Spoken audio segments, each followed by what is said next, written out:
Hi, it's Wednesday. It's 3 o'clock. Welcome to Together Unlocked, brought to you as always by Together 2012. We're an arts organisation based in the main London 2012 host borough of Newham. We're led by disabled artists creating a Paralympic cultural legacy. This unlocked live stream comes to you as part of our Join In From Home programme, and we're going to be telling you much more about that during the show and also about what's coming up in our Disability History Month festival, Making History.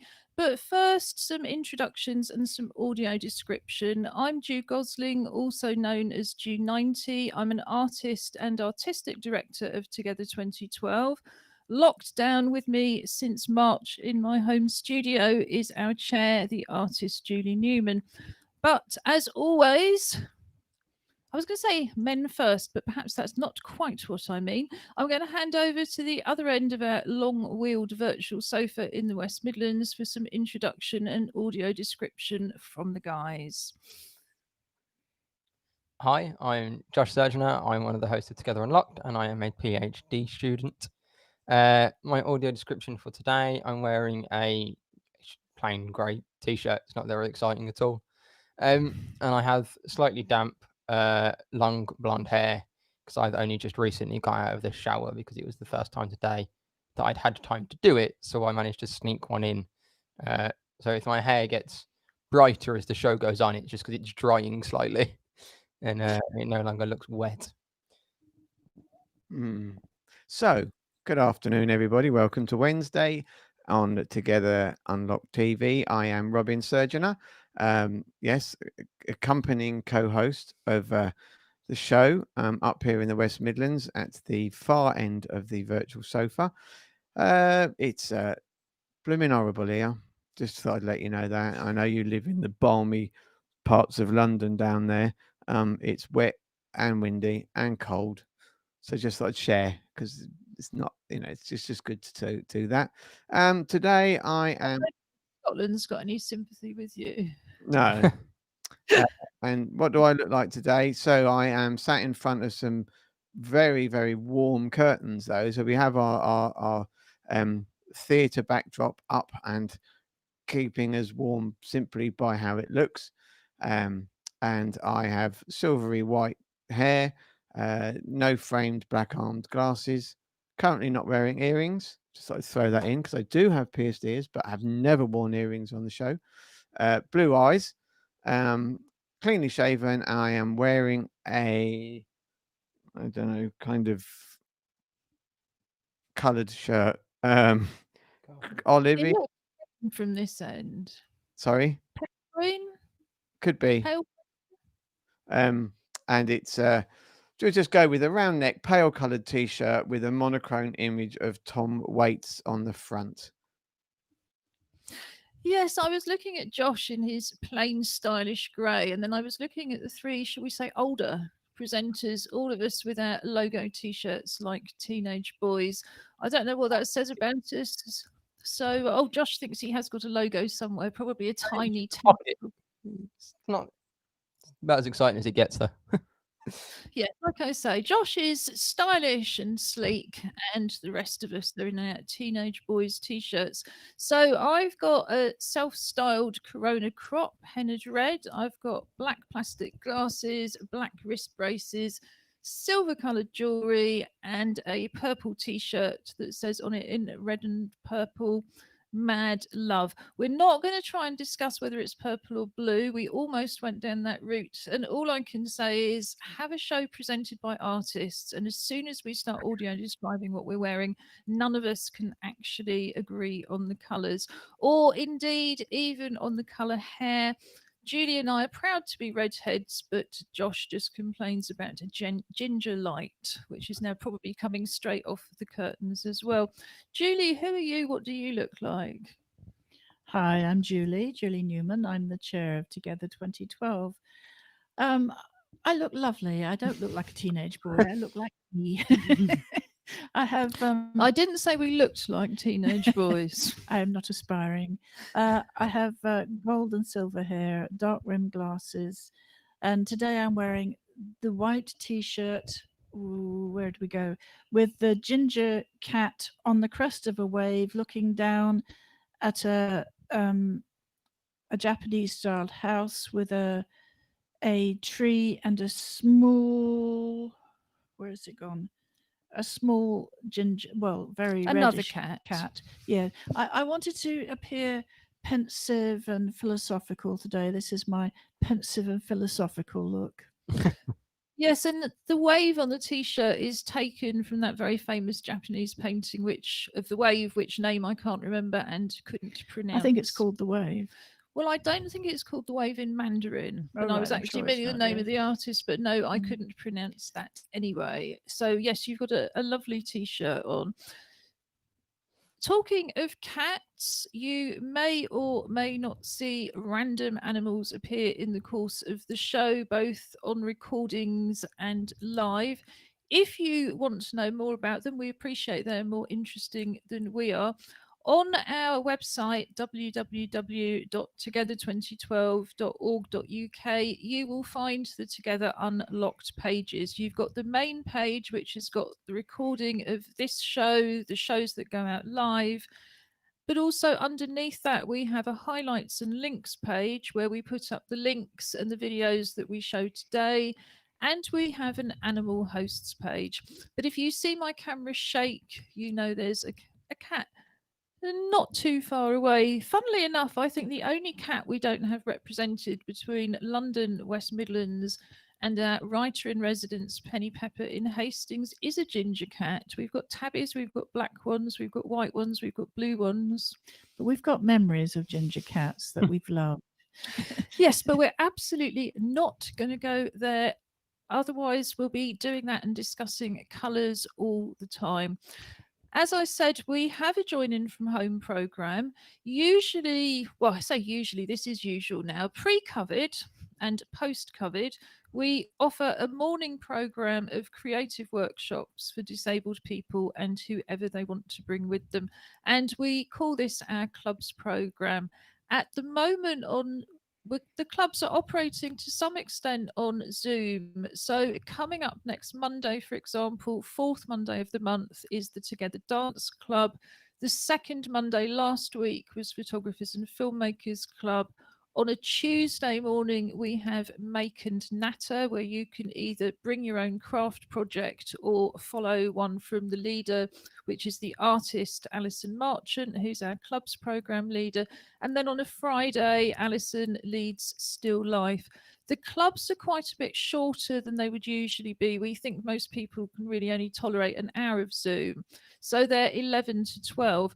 But on a Wednesday, we have a phone-based group where we phone you, put you onto a group call, and we pay all the costs. So how did poetry go this morning?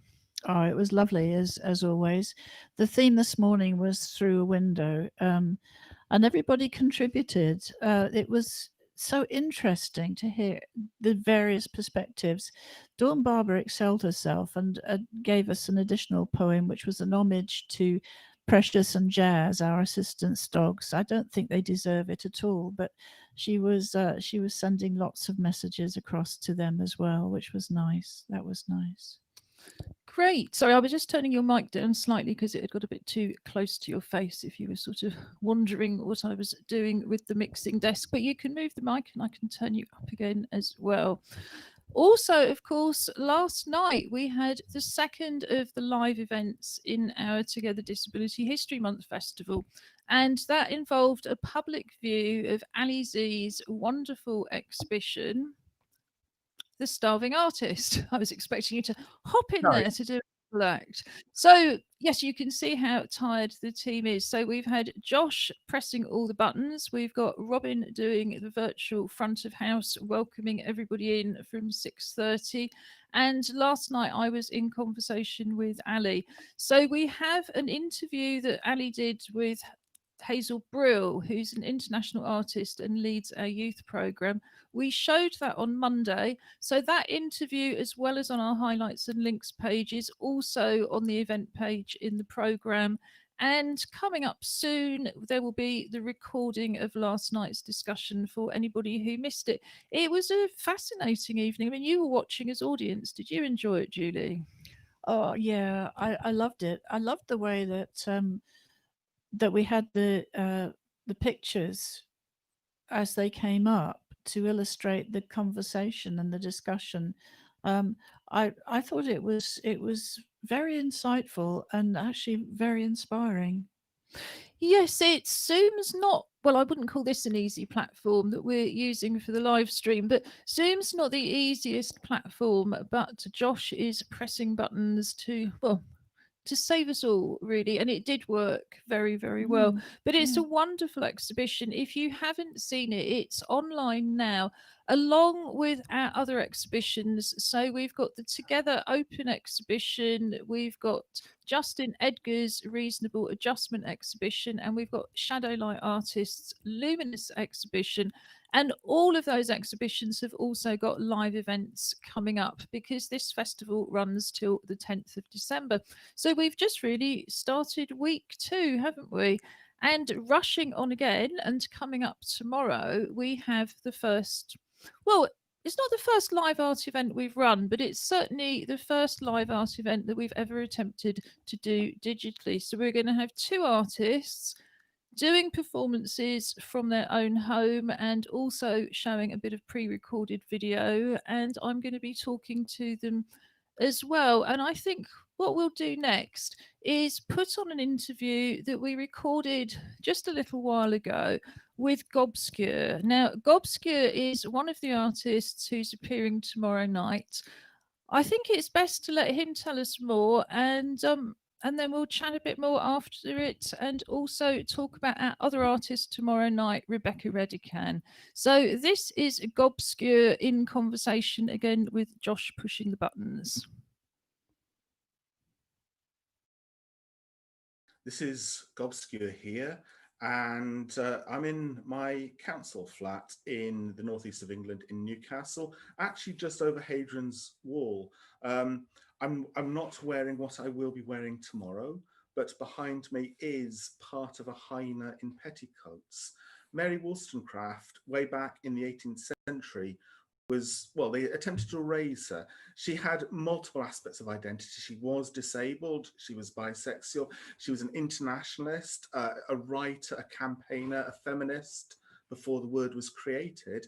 And actually, she was erased as and called a hyena in petticoats. So that was the term of abuse that they decided to use against her, to rub her out, to ridicule her. And in her honor, I am a hyena in petticoats. I think I am a daughter of Mary, and I think there's loads of other daughters of Mary out there, rebellious people who, don't conform in various different ways, whether it's around disabilities, sexualities, whether it's around genders, whether it's around internationalisms, whether it's around campaigning in the widest sense. So she was rubbed out, erased as a hyena in petticoats, and in her honor, I am dressing up as a hyena in a petticoat. I'm in my council flat and in my backyard, so I haven't been outside of that bound apart from medical appointments for a long, long time, and staging a demo and about all sorts of things that I think are wrong in the world currently, but actually also about turning things around, about rewriting the narrative, about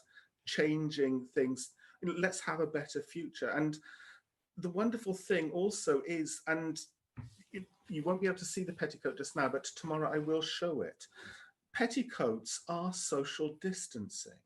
A petticoat, if that queue of MPs in the summer, when they were outside Parliament, if they each had a petticoat, they would know what the right distance was. And I think, I think there should be one beige petticoat. Michael Gove and Jacob Rees-Mogg can fight over the beige petticoat, frankly. But a petticoat, there is social distancing. There's the mask. And I would love one day to see in Newcastle, 100 of us, petticoats of all shapes and sizes, accessorized, decorated, and so on. Ones for people who are using wheelchairs, mobility scooters, kids, people on stilts, and a parade of that. So yeah, Mary Wollstonecraft was a hyena in petticoats. I think we should honor those sorts of things and reclaim them. And I think she's a wonderful, rebellious role model for right now. She is, well, she's living history. So, you know, and this is Disability History Month, and she's not, although yes, she died, but her her life and her times and her issues and her campaigning live on. And I know that there is a recent statue just gone up in London. To me, I like living memorials. So the idea of something, you know, I don't know that Mary would have liked to be on a plinth. I think she would have liked a library or a mobile set of libraries with food banks attached, something like that, something more, if you like, mobile, getting out and about. And, you know, but this is about a sort of a living memorial. And that thing of, how do we memorialize anyone, whether they are, if you like, a famous person, someone who's, if you like, notable in public life and has done something, or what I call the ordinary extraordinaries, those of us who are just trying to go through life, trying to stay alive and trying to do some good or change something. So, you know, we are all ordinary but extraordinary. How do we memorialize? How do we remember those people? And obviously these are COVID times, but this is a general thing about death and dying and grieving and mourning. So in terms of mental health or mental distress, in one sense that, you know, of course, it's inevitable that people will die. And it hurts like hell, doesn't it? But how do we use that in a useful, a positive way to kind of heal or get past it and celebrate, if you like? So that's a little tiny bit of what Hyenas in Petticoats is about across art forms. Yes, I mean, obviously we knew nothing about Maggie Hambling's planned statue, and I just love the fact that we're going, thank you art world and thank you mainstream feminist world, but we'd just like to reclaim our artist now and celebrate her in a way that we think is a little bit more appropriate. But yes, the synchronicity is quite extraordinary. Of course, as we say on our program event page, you're a festival favourite, and the last time you were with us was in 2017, and that was a wonderful exhibition called Prison. On the event page of the programme, we've got a link in to the event page from 2017, which takes you right through the digital version of the exhibition and includes the full video and a short highlights version as well of the talk you gave. So people are very able to explore that. I think what we found sad, because you've done a poetry workshop for us as part of a previous festival. Last festival with the art exhibition, you came down and you did a painting workshop.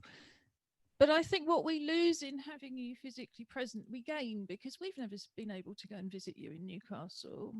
And here we are. And here are the presenters of Unlocked, all shielding and not really been out apart from medical appointments since March. And here are you. And yet we're working together for at least the third time, and not only bringing your work to Newham, but extending our audience for once across the UK and saying, well, this is what Gobscure does when he's with us, but we'd love you to join in as well. So I'm just so looking forward to tomorrow night, and like you say, the added thing of saying thanks, Mags, but we'll think we'll have our artist back now.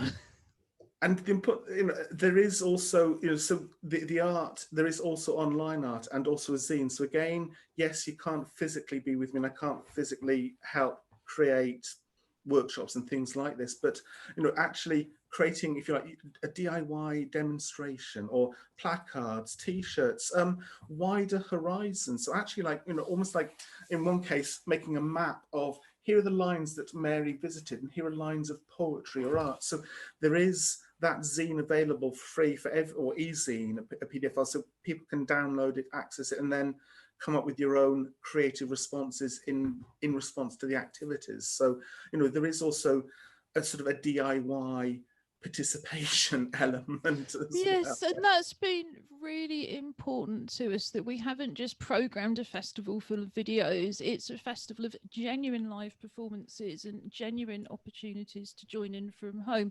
So the day after, so on Friday, the full video of tomorrow night will be up, but also links to all of these other things that you can engage with. And Gobscure will be explaining more about that in the evening. So, as always, you can join us on Zoom or YouTube, and we'll look forward to seeing Gobscure tomorrow at 7 o'clock. Thank you very much.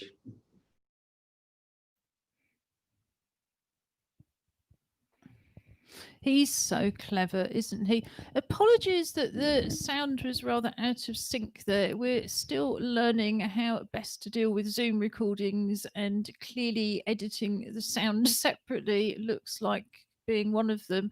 And also, we're working on the quality, because clearly that picture quality is not as good as you're getting on this stream. But I think Zoom is really all we have to create genuine live performances, as opposed to streaming where the audience can't join in the same way. What did you want to say, Julie? I love him. I think he's such a nice man. And when I raised the subject of his appearance tomorrow night at the Poetry Club this morning, everybody was saying, "Oh yes, yes, oh yes, oh," very enthusiastic. I think the participants of Together, who've been around for a few years and have had the benefit of his workshops and talks and the contact with Gobscure directly, are also very fond of him. But I really like the idea of reclaiming Mary Wollstonecraft and the petticoats. I can remember wearing petticoats back in the day, perhaps not quite like Mary Wollstonecraft's, but it's an interesting concept, and one which is tickling my imagination massively.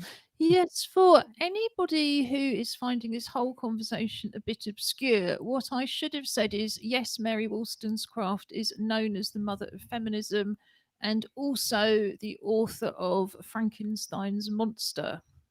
No, that was her daughter. Oh, no, that was her daughter. That's right. So Mary Shelley is Mary Wollstonecraft's daughter. The statue they're referring to, that I was referring to, has been in the press a lot over the last week. It's a kind of silver stump with a naked lady rising out of the top, might be the easiest way to describe it.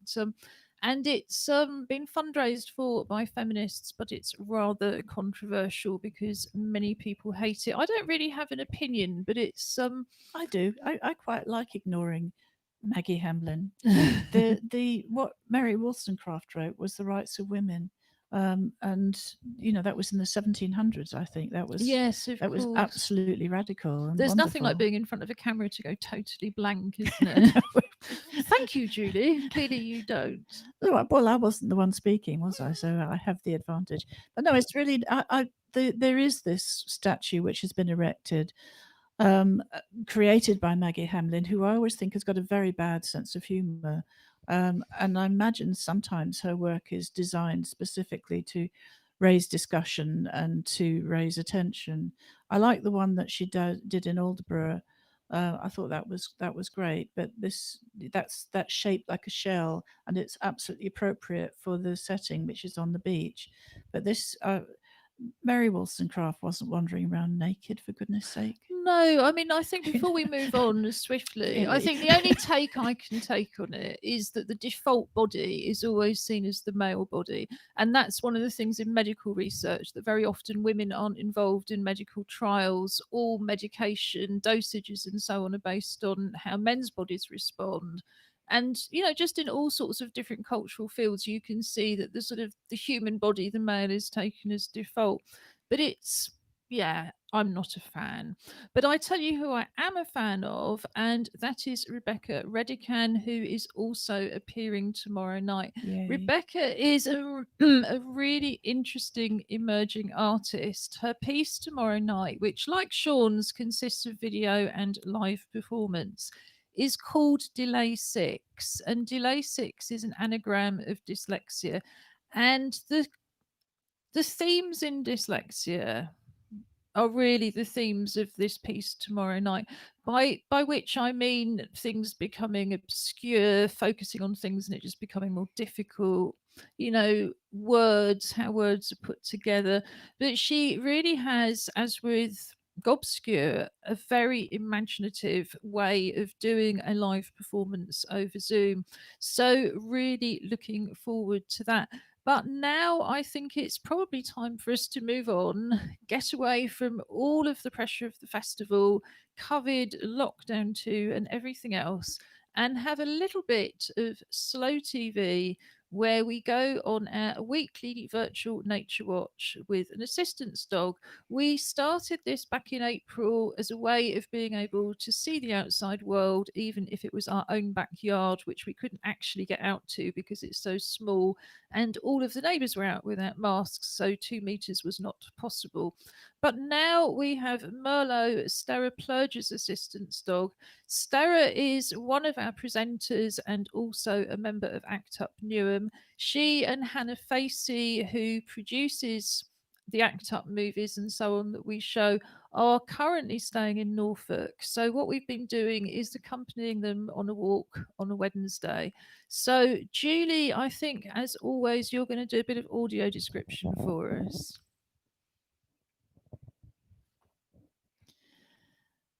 Oh, and we're moving already. That wasn't expected, but that's Merlot for you, ever eager for the off. His head is just bounced into view. There's a landscape, which is bouncing into view as well, with some bushes, weeds on the side of the banks by the path. In the distance, there's some trees. The sun is shining in that sort of hazy, wintry, autumny day type way through the clouds. The sky is dark blue and the clouds are dark. We see his Merlot, the head of little Merlot, popping up and down. He's obviously really enjoying himself. He's pausing every so often to have a little sniff around. But he's a dog with a mission at the moment. He's paused again, just checking that his people, yes, there they are. Yeah, no, he's gone back to catch them. Come on, he says, come on, this is lovely. Off we go. Off we go. Come on, people. People. And off he goes again. I take it his people are following him obediently. He's going through the grass. There's actually quite a lot of grass and growth. The fields are off to the right, and they're ploughed and looking very brown with trees in the distance on the horizon. And he seems to be running up to the field and straight into the puddle of there's a ditch that runs alongside the field. I bet they really love that. And now he's back on the grass and back on the path. He's found some weeds which obviously smell delightful. Because of course there's animals around, and there's his people, and back he trots at speed. No, he's turned around again and he's going in a different direction.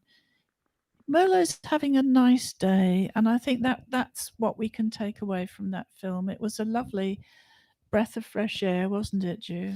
Yes, I certainly enjoy going for a virtual walk, that's for sure.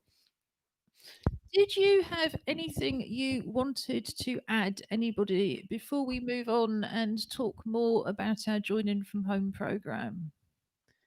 I was going to say, I mean, I kind of right back to the beginning, how much I thoroughly enjoyed Ali Z's, both the artwork and the chat, and particularly some of the her personal experiences that led, that have driven the creativity, and especially for me, the reference to being in water. Because that's and when I have submitted a film for the festival, and you'll see that there's some synchronicity across the two, completely unwittingly, obviously. And yeah, no, the acts I'm really looking forward to tomorrow night. And again, I've known Sean, worked with Sean on bits and pieces over the years, and met him, and he has some fantastic ideas. So yeah, kind of really looking forward to it, and yeah. Yes, I mean, and I think that's one thing to say about Ali. If you're, if the actual subject matter of eating disorders doesn't appeal to you, the paintings themselves are so rich. I think the whole show is just so rich and it's got so many different ideas. The interview is a really good way of getting into it. And I think last night we were really able to discuss a lot of issues around, well, how the stereotype of the starving artist helps keep artists in food poverty and how that in itself, can feed eating disorders. I mean, I realized that in a quarter of a century of being involved in the disabled people's movement and the disability arts movement, it was the first opportunity I'd ever had to say I live with an eating disorder. Whereas, I've discussed my kind of, don't worry, I won't do it now, my long, boring list of other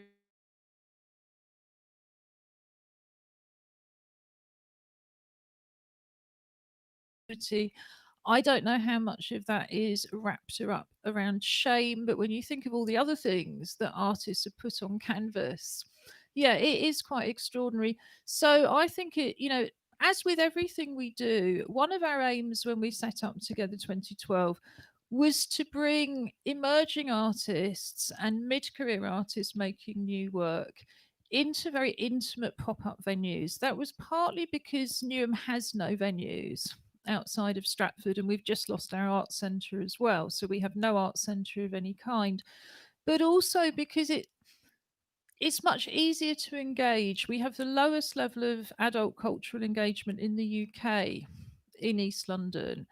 And it's so much easier to engage with something if it's just on your doorstep. And what I really love about doing the festival digitally this year is it goes one step further because we are literally coming into your homes. You can switch us off. You don't have to come and travel to us. But generally speaking, I think the home can often be the most accessible place to see anything and probably the safest place because some of these ideas can be really challenging. So although yes, I mean, I think having worked professionally in film and TV, of course, I get frustrated with the clunkiness of live streaming, let alone Zoom. But I think the intimacy you get of being able to talk to these fantastic artists and see their work, absolutely wherever you are, I think has just been a really unexpected benefit. And having you doing the front of house and welcoming people in, I think again, the more we're able to make it like a physical festival, I think the more sense you get of joining in from home. But talking of joining in from home, we also have a full program of activities that you can join in outside of the festival or any of the clubs that we're running on Zoom or by phone. So I'm going to put a short video up. It's excerpted from a longer video, which you can find on our website, unsurprisingly, at the start of the Join In From Home section.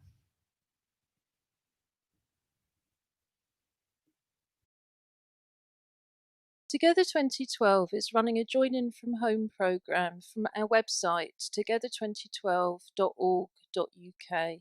Click on the link at the top of the page, Join In From Home, to go straight to the main page where you have a wide range of accessible, inclusive creative activities, mostly using things that you would already have at home. At the top of the page and throughout the pages, you will also see videos in British Sign Language to translate the site for deaf people.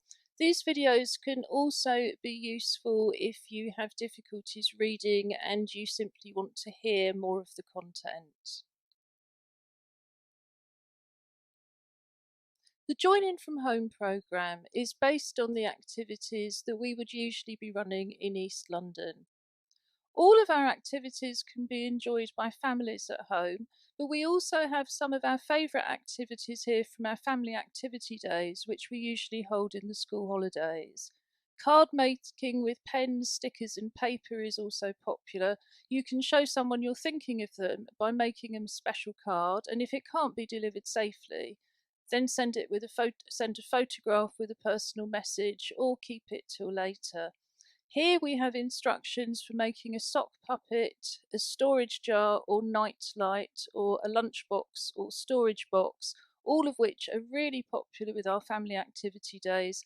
And you can click on each of these links to get full instructions. So with the sock puppet, for example, you have lots of instructions with photographs to show you exactly what to do. Same with the storage jar.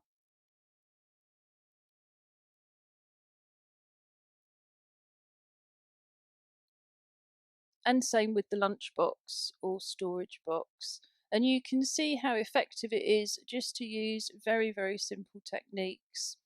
Everyone is completely unique. The Pop-Up Poetry Club meets on a Wednesday morning. We also run regular poetry projects and poetry cafes. We're inviting you to write or sign a poem on the theme of Together and send it to us to share on social media. We're also going to be publishing an anthology of the Together poems in November, and everybody who contributes will get a copy of the physical book.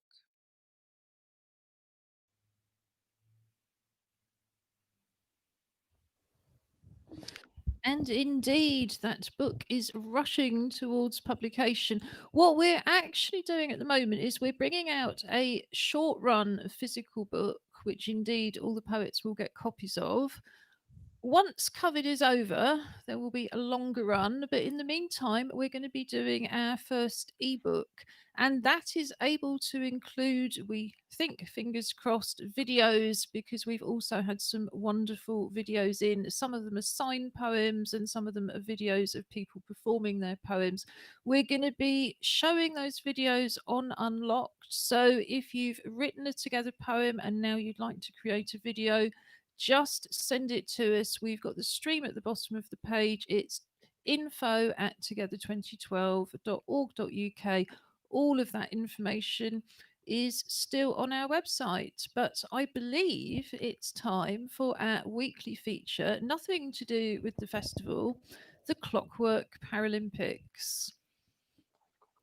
And the first thing I have to say about the Clockwork Paralympics is we do know that the real thing is spelt with a Y. Now, I don't think they've got their teddy bear at all. We're going to have to audio describe an invisible teddy bear. But that's okay. We can do that. Oh, no, he's found it. He's found it. Bear's scowling. So, as I was just saying, we spell our Clockwork Paralympics with an I, partly for humour and partly to avoid being sued. So anybody who's written to me to tell me that our social media team are spelling this item wrong on Twitter, actually, they're spelling it right. It's just not quite the same spelling. So we now have two very similar looking bears waving at each other. Mine is golden brown and it's got Ted Fringe on its top. It's a bear that I got when I took an exhibition to the Edinburgh Festival. And I thought, as we're in festival mode, it was time that Ted came out again to take a turn. Before you introduce your teddy bear, Robin, I should just explain what's going to happen. We take part in the worldwide virtual bear hunt, which means we've always got a teddy bear of some kind kicking around the set for children and indeed adults taking part in the bear hunt to watch. Julie's just waving ours around, kind of rather menacingly, I think, really, but certainly extremely distractedly. As we were missing sport so much, and particularly as the Surgeoners are Paralympians, we decided we would let our teddy bears wear a medal and we would compete for it by racing clockwork toys. Thus, the Clockwork Paralympics London 2012 versus the Commonwealth Games Birmingham 22. So finally, what's your bear called, Robin? This is Baby H. This is I think you describe it as a kind of golden treacly coloured bear. It's very, very soft. And it is the younger sibling of Harrod, the Harrod's bear. This is his little brother, Baby H. You must be the only family I know that have managed to find blue badge parking in Knightsbridge, or did you do it mail order? No, there's parking around the corner. You just have to know where to look. Yes, and choose that 1 second of the day when you can actually get in. So I have a bit of a treat for the Surgeoners this week. I believe Robin introduced himself at the beginning by saying he's also known as the artist Angry Fish. Partly, we understand from a previous explanation because his surname's Surgeoner, and partly because he's a multi-gold medalist Paralympian.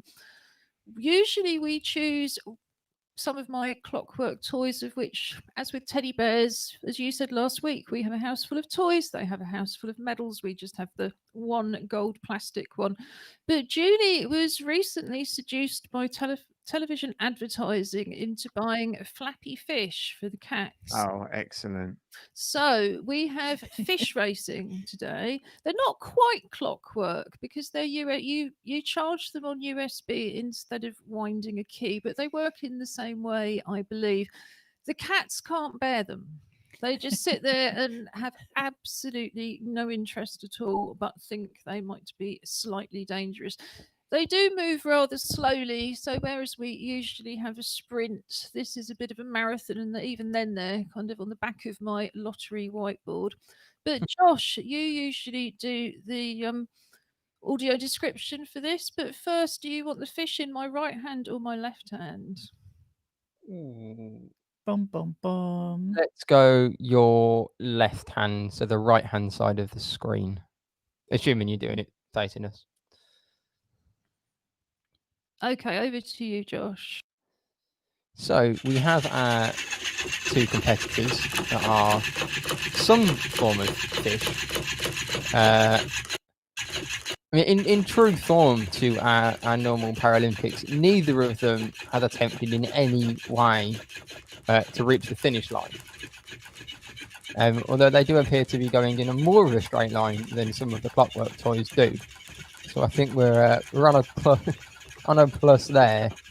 They appear to have kind of squared up to each other in some sort of judo-esque start and then both retreated. Oh, but it does look But I do like, believe that we have retreated closer to the finish line than the other team. I think one's died. Yeah, I think we're still going, but we're not actually going anywhere. I think they're just flailing in vain against the stairs. Well, it is a relief after, I think, 5 consecutive defeats to the London 2012 team that this week I am awarding. It's probably going to be all camouflaged. I'm awarding Baby H with a rectangular gold medal. And I will tell you what it is. It was from the 1991 European Swimming Championships for the 100 meters breaststroke. So he is now also a Commonwealth swimming medal champion. So there you go. It's in case you can see this, as often not shown on medals, the back of the medal. If I can get the angle right, I don't know. There is braille, which also tells you what the it says. I'm assuming it says 100 meters breaststroke SB5 male, and the information on the front, which is that it's the European Championships in Barcelona. I don't have any braille skills, I'm afraid, but obviously our fish has racing skills, so there we go. Yeah, well, certainly the cats kind of came and pottered because they quite often, as you know, act as spectators and occasionally storm the track. So don't worry, Ted. You're very, very gifted in other ways. I can post a picture on Friday of 2 grunts, which are small fish in off the coast of Florida, facing off to each other, which I think is very funny and is probably quite appropriate if you're interested. If not, I won't. But yeah, angry fish. We like angry fish. yeah, I think you would like this one as well. Cool. Okay, so if you can bear to put your smug teddy, will be still nice to be Smug. able to see it. I think it looks pretty smug. It is smug. It's a very smug and happy little bear. I have to congratulate you. It's about I time have to admit, I love seeing your medals, but that's because I don't really get to see any in this household. We're not really, like you say, we're more of a teddy collecting, clockwork toy kind of household. But so inevitably, I'm now going to hand over to the surgeoners to do our weekly sports and gaming report. Yes, we'll go with sport first. So this weekend, I'm going to read this because I can't remember the name.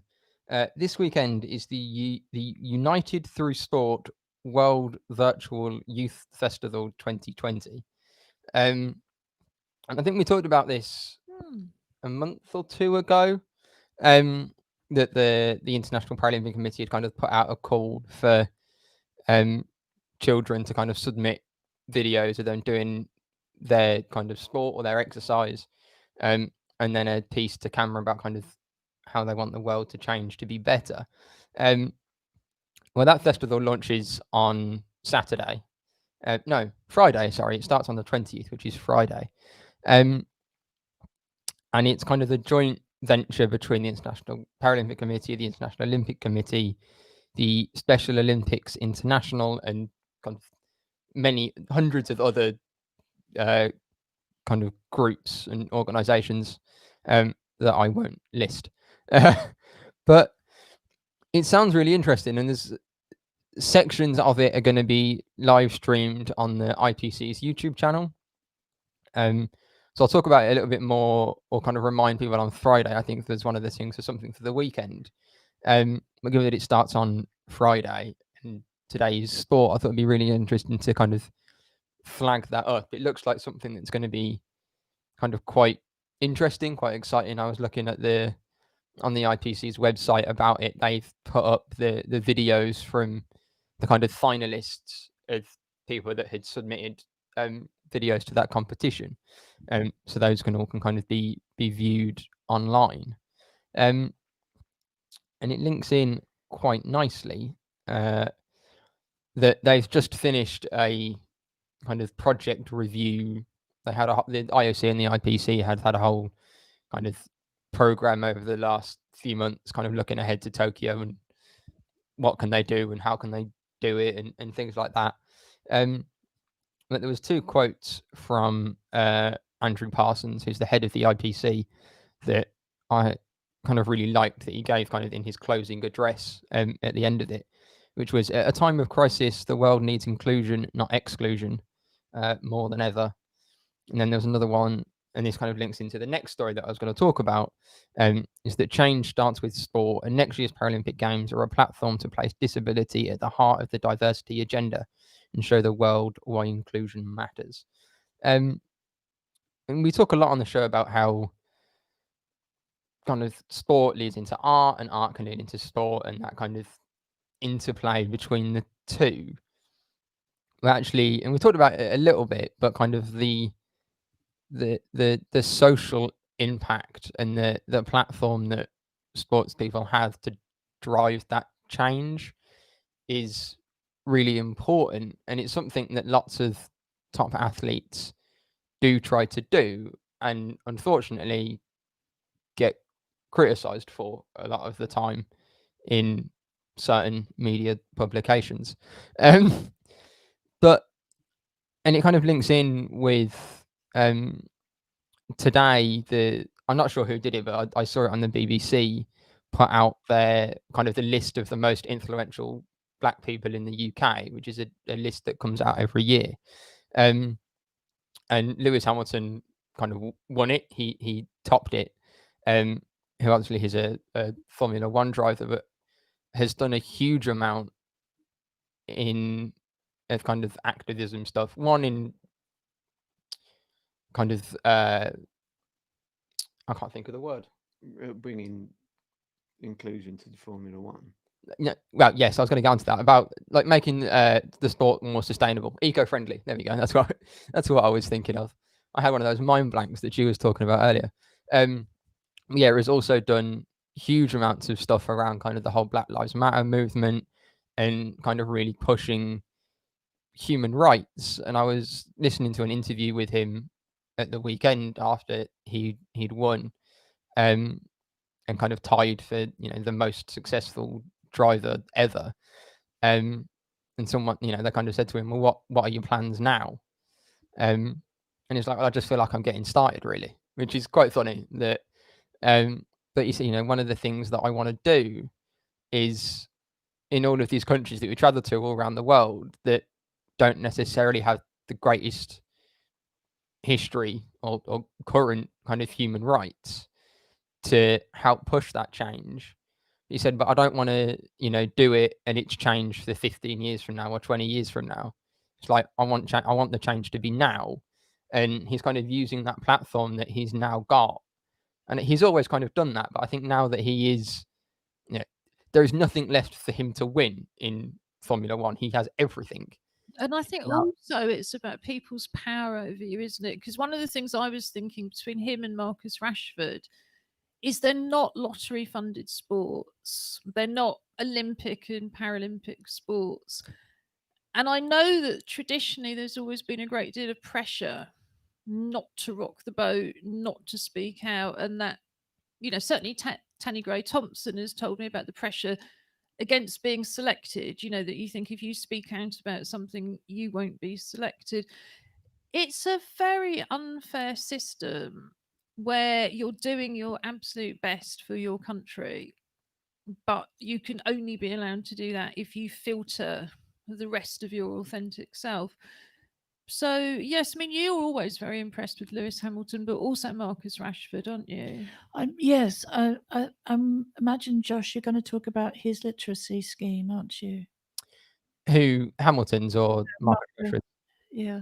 I was actually going to mention about his stuff for school meals and kind of food poverty. Can I just then briefly say, I was really impressed that he came out as not being able to read until he was 17, and his absolute drive to make sure that children have access to books. Well, it wasn't that he couldn't, but he didn't read books. And I think that's the thing. You can grow up now being able to read, but never reading a book, and the joy of a book. I mean, I think, to be honest, we should probably wrap up sports and move on to gaming soon. Just to say, don't get too close to the microphone, Josh, because sometimes the sound is just occasionally getting a little bit too loud. But yes, I mean, do you think, I mean, Robin, as a Paralympian, have you felt pressured not to say things? Have you been?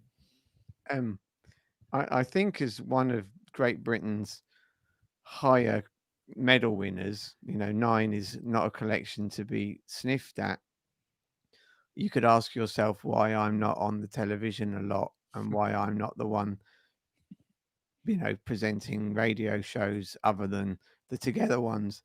And it's pure. I mean, I'd like to think I have the capacity to do it, but I've always been outspoken. I've never held my tongue in the sense of shying away from issues.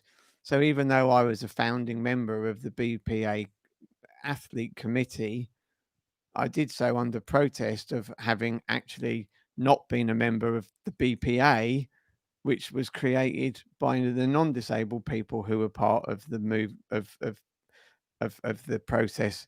And it changed. It did change, and other people come in. But even now, if you look at the top jobs in the, in the BPA, I mean, obviously the IPC is different, but there have been very few disabled athletes. IPA and IPC for us. Sorry. So IPC is the International Paralympic Committee, which is the body that oversees, obviously, the Paralympic Games, but a lot of other international sport, the rules, regulations, and classification and stuff. And then the BPA is the British Paralympic Association, which is the body that brings those rules to Britain and then runs the teams and competitions as the overall umbrella body and team selector and whatever for the British representation in the international scene.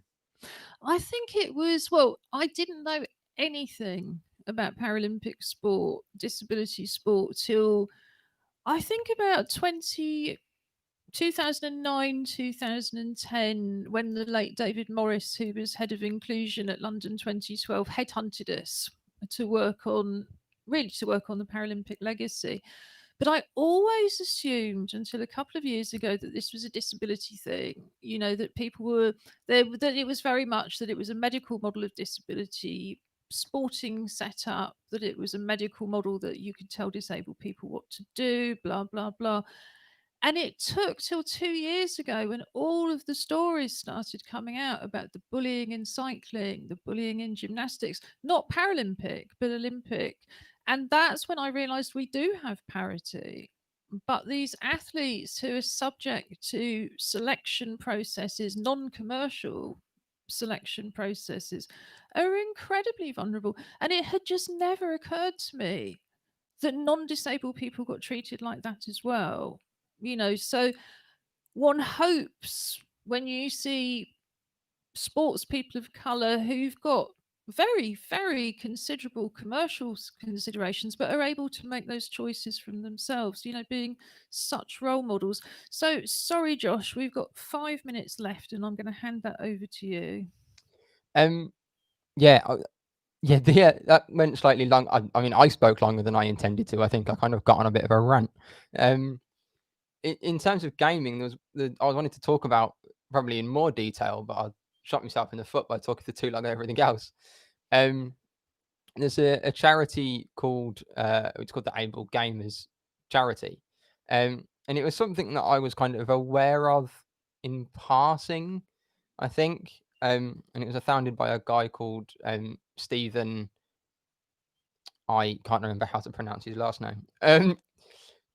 And I kind of knew who he was because he was really involved in creating the Xbox adaptive controller, which we talked about before, where he was kind of a big part of. He was a consultant on that kind of project.